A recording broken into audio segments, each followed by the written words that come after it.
The Mercedes screeched to a halt, blocking the ambulance's path completely. Jamal Washington's hands gripped the steering wheel tighter as his partner Aisha shouted into the radio. In the back, a 7-year-old girl named Keisha was struggling to breathe, her asthma attack worsening by the second. "Move your vehicle now," Jamal yelled through the window, sirens blaring overhead. The driver, a middle-aged man in an expensive suit, stepped out casually, adjusting his tie. "You people think you own the road because you have some flashing lights?" Jamal's heart pounded. Every second counted. "Sir, we have a critical patient. Please move." The man smirked, pulling out his phone to record. "Critical patient? I don't see anything. You're probably just trying to skip traffic like everyone else. I know your type, always looking for shortcuts." Aisha jumped out, her voice urgent. "This child could die. Move your car." "Make me," the man sneered, stepping closer to Jamal's window. "What are you going to do about it, boy? Call your supervisor? I have connections. I'll have your job by morning." The words hung in the air like poison. Behind them, car horns blared. Keisha's mother sobbed in the back. The oxygen monitor beeped frantically. Then the man made his fatal mistake. He reached through the window, grabbed Jamal's uniform, and shoved him back against a seat. "I said, you don't tell me what to do." What happened next would change everything. Because what this entitled driver didn't know was that karma had already set its trap, and the whole world was about to watch him fall right into it. 3 days earlier, Jamal Washington had been exactly where he always wanted to be, saving lives in the heart of Atlanta.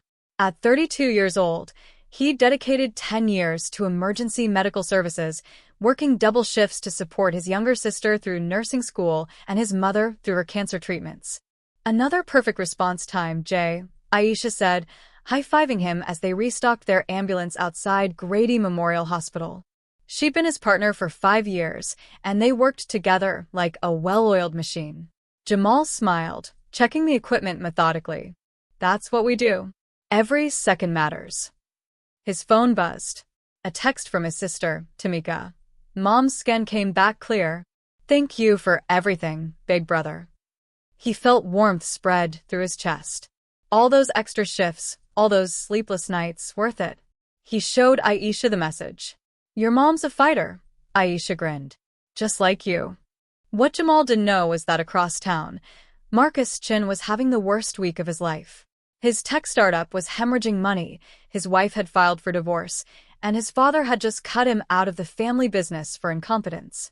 Marcus had spent his entire life coasting on privilege, and now reality was crashing down. That morning, Marcus had screamed at a barista for getting his order wrong.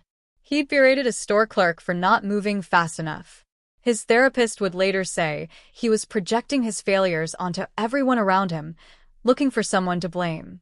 By Thursday afternoon, when Marcus received another rejection email from investors, something inside him snapped. He got in his Mercedes, rage simmering beneath his skin, looking for any excuse to feel powerful again. And that's when fate put Jamal's ambulance directly in his path. If you're enjoying this story so far, please hit that subscribe button and drop a comment telling us where you're watching from. We love hearing from our global audience. Back at the intersection, Jamal's training kicked in despite the assault. He couldn't fight back. Keisha was dying. He grabbed his radio with shaking hands. "Dispatch, we need police assistance at Martin Luther King Boulevard and Auburn Avenue. Driver blocking emergency vehicle, patient critical." Marcus laughed, still recording on his phone. "Go ahead, call whoever you want. My lawyer will bury you." But Marcus hadn't noticed the crowd forming. Dozens of phones were now pointed at him, recording everything. A local news van that had been covering traffic got every word, every gesture, every hateful sneer. "Sir, please." Jamal's voice cracked. "She's just a child." "I don't care about your lies," Marcus shouted, slamming his hand on the ambulance. "You're all the same, playing victim, demanding special treatment." That's when Mrs. Patterson, Keisha's mother, stumbled out of the ambulance, tears streaming down her face. "My baby can't breathe. Please, I'm begging you." Marcus glanced at her, then back at his phone screen, admiring himself. "Should have thought about that before you He never finished. A police car arrived, and the officer stepped out. But this wasn't just any officer. It was Captain Rodriguez, and Marcus's face went pale. "Marcus Chen?" the captain said slowly, recognition dawning. "Is that you?" Marcus's confidence wavered. "Captain, I can explain. You're blocking an emergency vehicle?" Rodriguez's voice was ice. "Step away from the ambulance." Now. But they were. Now. Marcus stumbled backward. Within seconds, his car was being moved and the ambulance screamed toward the hospital.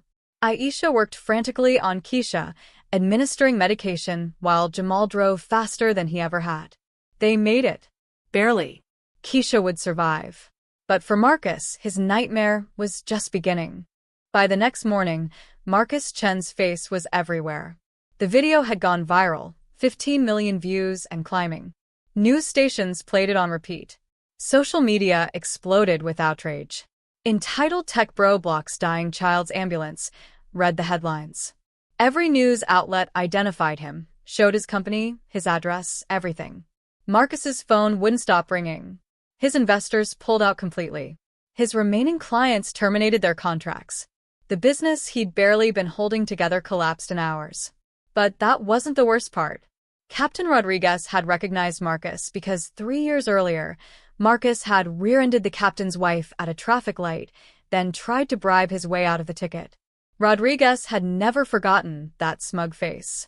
Now, Marcus faced multiple charges: assault on a medical professional, obstructing emergency services, reckless endangerment. His lawyer called it career-ending and possibly jail time. The final blow came on Friday. Marcus arrived at his apartment to find his father waiting. The same father who'd already disowned him from the family business.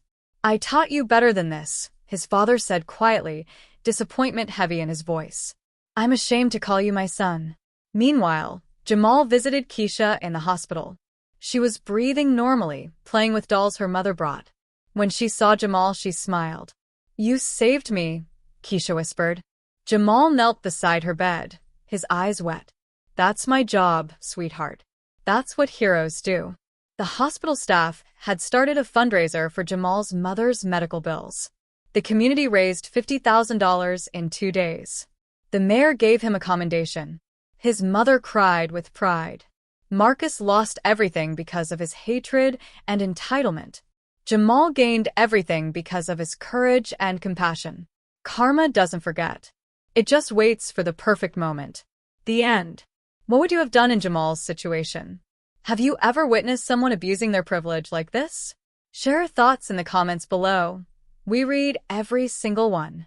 If this story moved you, please like this video and share it with your friends and family. Stories like these remind us that character matters more than status, and kindness always wins in the end. Don't forget to subscribe for more incredible true-to-life stories that will inspire and amaze you. Thank you for watching, and remember, treat everyone with respect, because you never know when karma is watching.